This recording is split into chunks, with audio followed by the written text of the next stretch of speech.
ఊరిలో రాజు అనే ఒక అతను కోడి బిర్యానీ అమ్ముకునే వ్యాపారం చేసేవాడు. అతని దగ్గర మున్నా అనే ఒక పనివాడు పని చేసేవాడు. అతను చాలా బాగా బిర్యానీ చేసేవాడు. అందరూ అతని చేతితో చేసిన బిర్యానీ తినడానికి వచ్చేవారు. రాజన్న, నువ్వెప్పుడైతే బిర్యానీ రేట్ పెంచావో అప్పటి నుంచి జనాలు తక్కువగా వస్తున్నారు. నువ్వు రేట్ మళ్ళీ తగ్గించు. అదేంటి అలా మాట్లాడుతున్నావు? నువ్వే బిర్యానీ చేయడంలో ఏదో తప్పు చేసుంటావు. ఇంతకు ముందైతే జనాలు కళ్ళు మూసుకుని బిర్యానీ తినేవారు. నేను ఇప్పుడు కూడా మునుపట్లాగే బిర్యానీ చేస్తున్నా రాజుబాయ్. ఒకరోజు రాజుకి ఆలయం బయట ఒక స్వామీజీ కనిపించారు. చాలా ఆకలిగా ఉంది బాబు, ఏమైనా తినడానికి ఇవ్వు. రాజు స్వామీజీకి కొన్ని డబ్బులు ఇచ్చాడు. తీసుకోండి స్వామి, ఏమైనా తినండి. బాబు, నువ్వు ఈ రోజు నిస్వార్థంగా నాకు సాయం చేశావు. ఇది Here's a look at my week on Facebook gaming. Monday morning, I play puzzle games.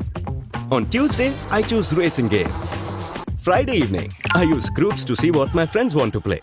Play the games you want and share with friends on Facebook gaming.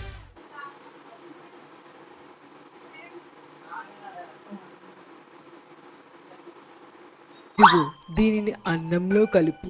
ఈ నీళ్లు భోజనంని ఇంకా రుచికరంగా మారుస్తుంది. కానీ గుర్తుంచుకో, ఎప్పుడు అత్యాస పడకు, లేకపోతే దీని మాయ పనిచేయదు.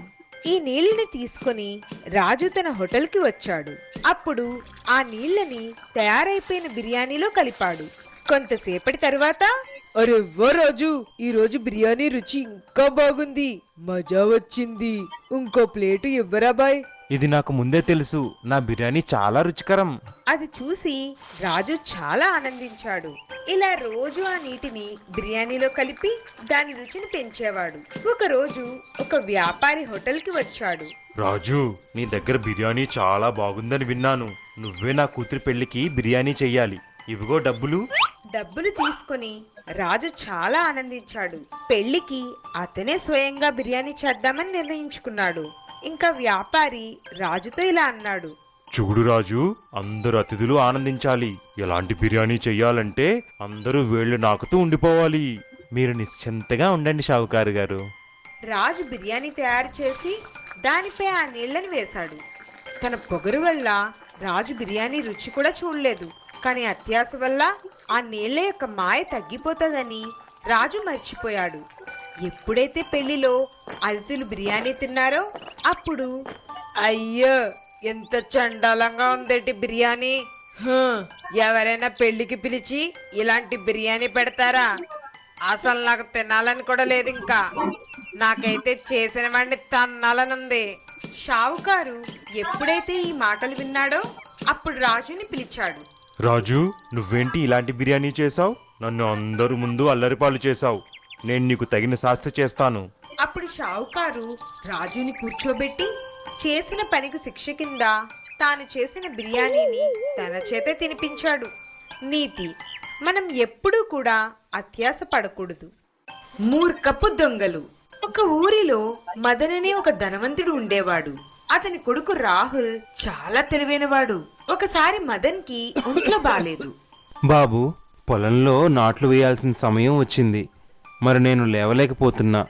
నువ్వు కొంచెం వెళ్ళి పొలంలో నాట్లు వేసి వస్తావా? సరే నాన్నగారు, మీరు అలా చెప్తే అలా. రాహుల్ పొలంలోకి వెళ్ళి కూర్చున్నాడు.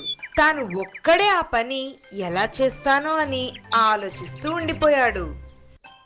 ఈ పొలం చాలా పెద్దది, ఇప్పుడు ఎలా ఇదంతా దున్నుతాను? రాహుల్ అలా ఆలోచిస్తుండగానే చెట్టు వెనకాతలి ఇద్దరు మనుషులు మాట్లాడుకోవడం విన్నాడు. ఈ ఊర్లో మదన్ దగ్గర చాలా డబ్బు ఉందని నేను విన్నాను. వాళ్ళ ఇంట్లో దొంగతనం చేయాలి, చాలా ఎక్కువ డబ్బులు దొరుకుతాయి మనకి. అవును, నేను కూడా అదే విన్నాను. అంకల్, మీరు మదన్ వాళ్ళ ఇల్లు వెతుక్కుంటున్నారా? నేను మదన్ కొడుకునే, కానీ మా ఇంట్లో ఏమీ దాచలేదు. నాన్నగారు చెప్పారు మొత్తం డబ్బంతా ఇదే పొలంలో దాచానని చెప్పారు. మీరు నాకు ఆ ఖజానా వెతకడంలో సహాయపడతారా? సరే, తప్పకుండా వెతుకుతాము. సరే, నేను కూడా వెతుకుతా. వాళ్ళు రోజంతా రాహుల్తో కలిసి పొలంలో తవ్వుతూ ఉండిపోయారు. కానీ ఏమీ దొరకలేదు. అంకుల్ మీరు పని చేస్తూ ఉండండి, నేను ఇప్పుడే వస్తా. అరే మనం మొత్తం పొలం తవ్వేశాము, కానీ ఇక్కడ ఏమీ లేదు. అవును, ఆ పిల్లవాడు మనల్ని పిచ్చి వాళ్ళని చేసిపోయాడు. పద వాళ్ళ ఇంటికి వెళ్దాము. వాళ్ళిద్దరూ మదన్ ఇంటికి వెళ్లారు. మదన్ గారు, మేము మీ గురించి చాలా విన్నాము. మీరు చాలా దయగలవారని. మమ్మల్ని ఇక్కడ ఒక రాత్రి ఉండడానికి అనుమతిస్తారా? రేపు పొద్దున్నే ఇక్కడి నుంచి వెళ్ళిపోతాము. కానీ మీరెవరో నాకు తెలీదు. మీకు మేము తెలీదు, కానీ మాకు మీరు తెలుసు. ఒక్క రాత్రికే కదా. ఇంతలో రాహుల్ అక్కడికి వచ్చాడు. నాన్నగారు, నా మాట వినండి, వీళ్ళని ఇక్కడే ఉండనిద్దాము. మన ధనం మొత్తం మన గేటుకి ఎడం వైపున ఉంది కదా, వీళ్ళు ఇంట్లో కదా ఉంటారు, ఏమీ నష్టం ఉండదు. ఇద్దరు దొంగలు ఆ మాటలు విన్నారు. ఇంకా రాత్రంతా గేటు దగ్గర తవ్వారు. అప్పుడు ఒక పోలీస్ వాళ్ళని చూసి జైల్లో బంధిస్తాడు. నీతి: మన తెలివితేటలతో మనం ఎవరినైనా ఓడించొచ్చు. అత్యాస రైతు. ఒక చిన్న ఊరిలో ఒక రైతు సోము తన కుటుంబంతో ఉండేవాడు. అతను దేవీ భక్తుడు, రోజు గుడికి వెళ్ళేవాడు. చాలా సంవత్సరాల నుంచి వర్షాలు లేక సోము పొలంలో అస్సలు పంటలే లేవు. ఒకరోజు సోము అమ్మవారి గుడికి వెళ్ళి ఇలా అన్నాడు: అమ్మా, ఇది చాలా అన్యాయము. నేను మీ సేవ ఇన్ని సంవత్సరాలుగా చేస్తున్నా, కానీ మీరు నా మీద దయ చూపట్లేదు.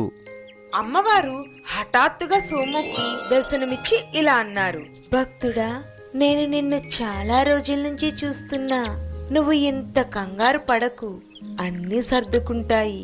ప్రతి ఒక్కరూ ఎవరి కర్మల యొక్క ఫలం వారు పొందుతారు. అమ్మా, నాకు ఈ రోజు మీరు ఏమైనా వరం ప్రసాదించండి.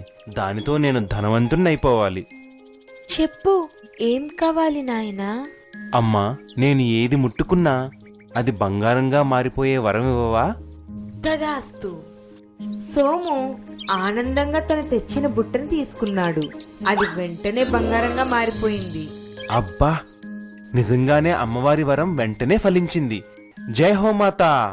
దారిలో సోముకి తన స్నేహితుడు కనిపించాడు. అరే, నన్ను ముట్టుకోకు. నేను దేనిని ముట్టుకున్నా అది బంగారంగా మారిపోతుంది. నేను అది నమ్మను. అలా అయితే ఈ పెన్నుని బంగారంగా చెయ్యు, అప్పుడు నమ్ముతా. సరే, ఇవ్వు. సోము ముట్టుకోగానే స్నేహితుడి పెన్ను బంగారం అయిపోయింది. అరే వా సోము, ఇది నిజంగానే చమత్కారమే. నేను ఇప్పుడే ఇంటికి వెళ్ళి ఈ శుభవార్త నా భార్యకి చెప్తా. ఇంటికి వెళ్ళగానే విషయమంతా తన భార్యకి చెప్పాడు. నేను ఈరోజు చాలా ఆనందంగా ఉన్నాను. ఇప్పుడు మనం కూడా ధనవంతులం అయిపోతాం. అవును, ఇప్పుడు నాకు కొంచెం మంచినీళ్ళివ్వు. పొద్దునుంచి ఏమీ తాగలేదు. ఎప్పుడైతే నీళ్లు సోముకి ఇచ్చిందో నీళ్ల గ్లాసు బంగారంగా మారిపోయింది. అరే, ఇదేంటి? ఇప్పుడు నేను నీళ్లు కూడా తాగలేను. ఇదేంటి ఇలా అయ్యింది? అవును, ఇలా అయితే మీరు బతకడం ఎలా? పదండి అమ్మవారి దగ్గరికి, ఆమె మిమ్మల్ని సరిచేయగలదు. సోము గుడికి వెళ్ళి తన వరం వెనక్కి తీసుకోమని అమ్మవారిని ప్రార్థించాడు. అలా దాని తర్వాత ఆనందంగా జీవనం సాగించాడు. నీతి: ఎక్కువ అత్యాశ మనకి హానికరం. మనకి ఏది దక్కితే దానిలోనే ఆనందంగా ఉండాలి. సమోసాల వ్యాపారి విజయం. ఒక ఊరిలో ఒక కుటుంబం ఉండేది. ఇంటి పెద్ద రామ్లాల్ బొగ్గు వ్యాపారం చేసేవాడు. రామ్లాల్ తన కొడుకు మోహన్ మరియు కోడలు రమాతో ఉండేవారు. మోహన్ మరియు రామ్లాల్ ఇద్దరు వ్యాపారం చూసుకోగా రమ ఏమో ఇల్లు మొత్తం చూసుకునేది. రమ చాలా బాగా వంట చేసేది. ఎవ్వరు రమ వంట తిన్నా చాలా బాగా పొగిడేవారు. రమా, నీ చేతి వంటలో ఏదో మాయ ఉంది. ఇదంతా మీ ఆశీర్వాదమే మామయ్య. ఒకరోజు చాలా పెద్ద వర్షం వల్ల వాళ్ళ బొగ్గు వ్యాపారం నష్టపోయింది. బాబూ, మన బొగ్గు మొత్తం తడిచిపోయింది. ఇప్పుడు మన బొగ్గు ఎవ్వరూ కొనరు. మనకి చాలా నష్టం వచ్చింది. నాన్నగారు, మీరు బాధపడద్దు, నేనేమైనా చేస్తాను. వ్యాపారంలో వచ్చిన నష్టం వల్ల రామ్లాల్ తన ఇల్లు కూడా అమ్మాల్సి వచ్చింది. వాళ్ళు దగ్గరే ఉన్న చిన్న ఇంట్లో ఉండడం మొదలుపెట్టారు. నన్ను మన్నించు రమా. మనం ఒక పెద్ద గోదాము కట్టుకొని అందులో మన బొగ్గు పెట్టాల్సింది. బయట ఉండడం వల్ల మొత్తం బొగ్గు తడిచి మనం నష్టం చూడాల్సి వచ్చిందమ్మా. ఏమీ పర్లేదు మామగారు, సుఖదుఖాలు జీవితంలో సహజం. మోహన్ ఎంత ప్రయత్నించినా ఎక్కడా పని దొరకలేదు. అప్పుడు ఒక రోజు రమ ఇలా అంది, మావయ్య, మీరు ఒప్పుకుంటే నేను సమోసాలు అమ్ముకునే వ్యాపారం మొదలు పెడతాను. మీ ఆశీర్వాదం చాలా అవసరం. నాకేమీ అభ్యంతరం లేదమ్మా. రమ వాళ్ళ ఇంటి బయటే సమోసాల వ్యాపారం మొదలుపెట్టింది. ఆమె ఎంత రుచికరమైన సమోసాలు చేసిందంటే ఆ సమోసాల వాసనకే కొట్టు దగ్గరికి వచ్చేసేవారు. అబ్బా రమక్క, నీ చేతిలో ఏదో మాయుంది. నేను రోజు ఈ సమోసాలు తింటాను. ఆయన రెండో రోజు తినాలనిపిస్తుంది.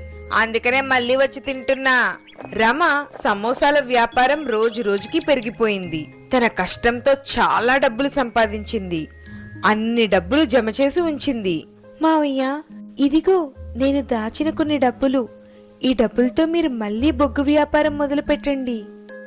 అబ్బా రమా, నువ్వు అద్భుతం చేసి చూపించావు. ఈ రోజు నీ కష్టంతో మన కుటుంబాన్ని నాశనం కాకుండా రక్షించావు. ఇప్పుడు చాలా బాగా పని చేసుకుంటానమ్మా. కానీ ముందు ఒక గోదాం కడతా. నీతి: కష్టపడి శ్రద్ధతో చేసే పని ఎప్పుడూ అద్భుతాలు చేస్తుంది. Please subscribe.